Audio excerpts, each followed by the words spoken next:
So, American Alien. What do you think? I haven't read it. Okay, but for real, Superman American Alien Yeah. is this ongoing series by Max Landis, writer of Chronicle, creator of the Death and Return of Superman YouTube video. And he's doing this series for DC, which is basically hitting these different points in Clark Kent, Superman's life that kind of form his character. Each issue has a different artist. We're about 4 issues in now. The next issue comes out in a couple weeks. And I don't know. I think it's really great. You have, of course, have read it. I have. I have indeed read it. Yeah. So, yeah. What do you think? So, I guess just a little background. Landis, this isn't his first foray into the Superman universe. He wrote, I believe it's Adventures of Superman. Which I haven't read. I haven't read that either, but from what I understand, he's won an Eisner Award. Or, not won. It was nominated. Let's all calm down. He was nominated for an Eisner Award. And so he had already kind of done some things, and then DC eventually approached him again and offered him the opportunity to do this. Which this is him right in his wheelhouse. Like he understands Superman on a fundamental level that I think a lot of writers, a lot of comic readers don't even understand. That's kind of condescending. I don't mean it that way. But he gets the character, and he's taking this approach to the character, and it's a really good, like it's a very loving take on what it means to be Superman. That I haven't. We were talking about this. We haven't really seen the character of Clark Kent kind of deconstructed like this. Yeah, and I think that's a good way of putting it. Is that Max Landis seems very invested in reinvigorating ideas and in the broad overall concept of who Superman is. Superman's in kind of a weird spot right now. Yeah, Man of Steel came out, which was very polarizing. The Superman comic book hasn't been selling for a while, decades, I don't know, long time. Yeah, well, he's a hard character. I mean, he's had such a legacy, but it's really difficult for him to try to find a place in modern society. Whereas Batman still makes sense. You can reinvent Batman so many different ways. Superman doesn't really have that. Yeah, like there's only so many ways you can do Superman. That being said, this is really I think this is probably one of the best Superman books I've read since All-Star Superman. Yeah. So and I haven't read that many Superman stories, but I do think that out of the ones that I have read, this one touches on a lot of themes that I find really interesting. I think it is a little bit of a reaction to Man of Steel. I don't want to go too over in on that, but I definitely think there's a little bit of that there. I think there's interesting overlap, and I think we'll discuss that in a little bit. But I think you mentioned at the beginning that the basic premise is that he starts when Clark Kent is young and he works his way up through. So now we're in young adulthood. Yeah. Currently in issue 4, Clark Kent is a young journalist. He's interning for the Daily Planet. Right. And so you're getting introduced to a lot of these characters that are younger.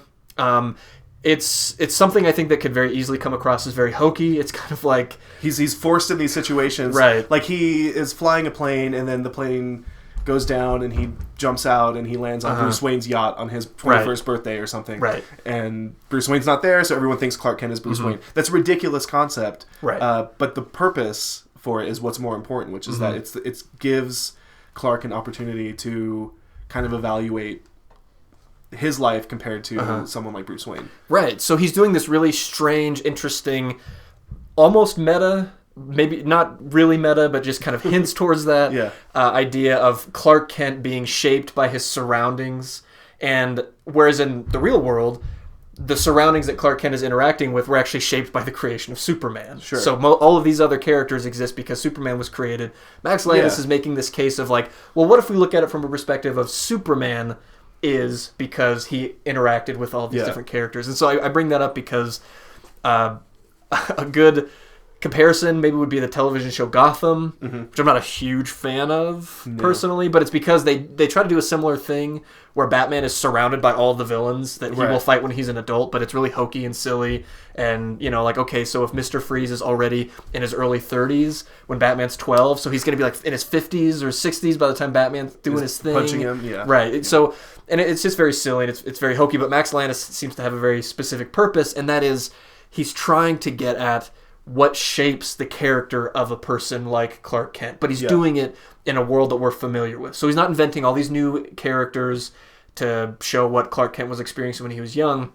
He's showing you what would it be like and how would it shape Clark Kent's character when he meets Lex Luthor for the first time, for example. So which is what happened in this last issue. Mm-hmm. This last issue, it's actually a series of these encounters. He meets Lois Lane for the first time, and then he meets Oliver Queen, which he'd already met on the yacht. Yeah. Then he meets Lex Luthor, Dick Grayson, who was like 12 years old at the time, and then he finally gets shaken down by Batman and meets Bruce Wayne. So each encounter kind of frames this idea of what of like giving Clark an idea of what he's supposed to do with his own life as he comes to terms with his identity and his powers and his he hasn't at this point in the series made the conscious decision to be Superman. Yeah. You know, but he talks to Lex Luthor and Lex Luthor is all about this Ayn Rand idea that, you know, the great and powerful should just like rule society and control everything. Particularly through wealth. Right, through wealth, through power. And he's saying this to this guy, to Clark Kent, who he doesn't know has all these like superpowers. Who could like punch a hole in his face. Yeah, so he just thinks that he's just like talking down to some kid from a small town. But he even says like everyone's running around like they have an S on their chest for special. And that's it's a very hokey idea. But the purpose is that it's showing Lex Luthor's frame of mind, and and you can see it working through Clark and him being like, I don't like what that guy's saying. Yeah. I have more power than him, Yeah. you know, physically, otherworldly. And so you can see that. And then, what do you think about the title American Alien, though? Like, I think that's interesting. One of the reasons that I'm a little confused or a little conflicted about it, I think, is because I think that the perspective that he's coming from is, which I think is very interesting, is that Clark Kent is not himself an outsider. That the community that he grows up in the Midwest, he's very much a homegrown Midwestern boy. He's not kind of this loner outsider that I think you get from both the Dick Donner version and from Man of Steel, the Zack Snyder version, where he's just bummed out because he knows he has all these superpowers, but he's like different than everybody around him. Max Landis is painting this portrait of Clark Kent actually comes from a community that's very supportive of him, and he has friends that understand the uniqueness of his situation.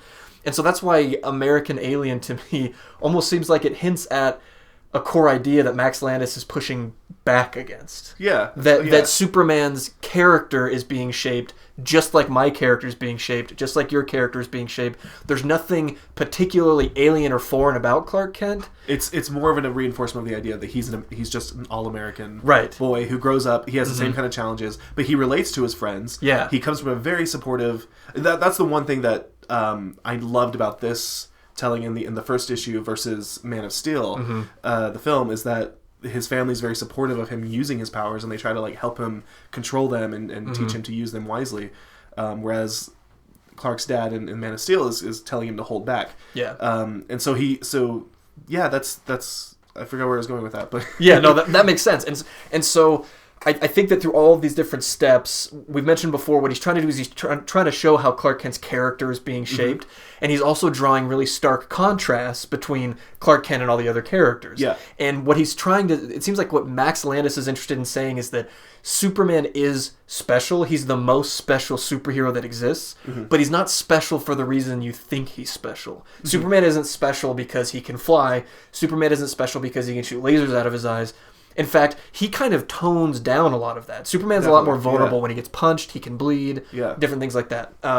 What Max Landis is trying to say, it seems, at least through these first 4 issues, things could change and go wacky, but in these first 4 issues, he's trying to say Superman is special because Superman is a good person. Right. Which I think, again, one of the reasons that people were so like about Man of Steel is because I think that Zack Snyder and Chris Nolan and David Goyer, whoever was kind of coming up with it, came from what I also think is an interesting perspective, which is that Superman had a series of events early on that kind of put him in a position where he says, so when he snaps Zod's neck, I take them for their word at what they say is that that's a formative moment. That's kind of like when Batman's parents get shot, that Superman then says, I'm never going to do something like this again. I need to figure out how to solve problems without breaking somebody's neck because this was so traumatic. And I think that actually is shown in the movie.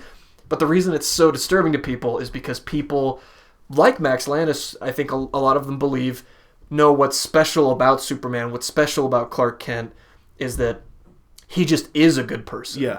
I mean, the thesis of the series is that Superman didn't have a singular event that shaped his superhero. Instead he grew up like anybody else grows up, and so these things happen. Like in issue 2, he's forced to use his strength and violence because he can, and he uses it for good ultimately. I mean, he's faced with a moral decision, and he learns from it, and we see him learn from it.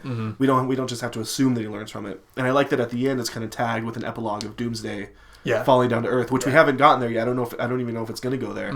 But the point being that at some point he's going to have to use violence because it's the only means to achieve his end. Yeah. And that's another way of putting him with all of these different superheroes and their alter egos, is that he encapsulates a little bit of each of them.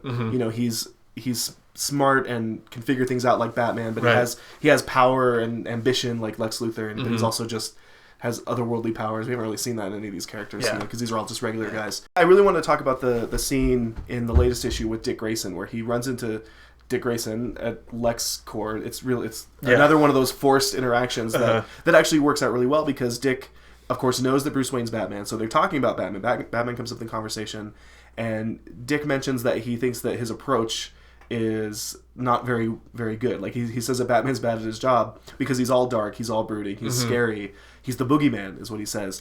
And he kind of stands up and says, and he's framing this in his ideas of what he's going to become when he becomes Robin, and that Batman needs a ray of hope to go along with him. But it's also kind of a parallel with what Superman and Batman become together when they eventually team up and become the Justice League. Yeah. And so I really like that double meaning there with Dick and Clark kind of having this conversation about what it means. Yeah. Or what Batman means, and how Batman's approach. Because we see all that all the time, that like Batman's approach is so well thought out, and that he has this idea of how to scare the bad guys, and here's two guys that work with him that are like, I don't know about that. Well, I think that plays to, we had a discussion earlier in a different video about Frank Miller and The Dark Knight, and that one of the reasons those are so the first Dark Knight Returns was such an exciting book is because he was dealing in very interesting ways with archetypes. Yeah. And I think that Max Landis, in a lot of ways, he's also dealing in the archetypes of what the characters represent. Right. But he's at the same time shifting our perspective of what the archetype maybe of Superman actually is. Yeah.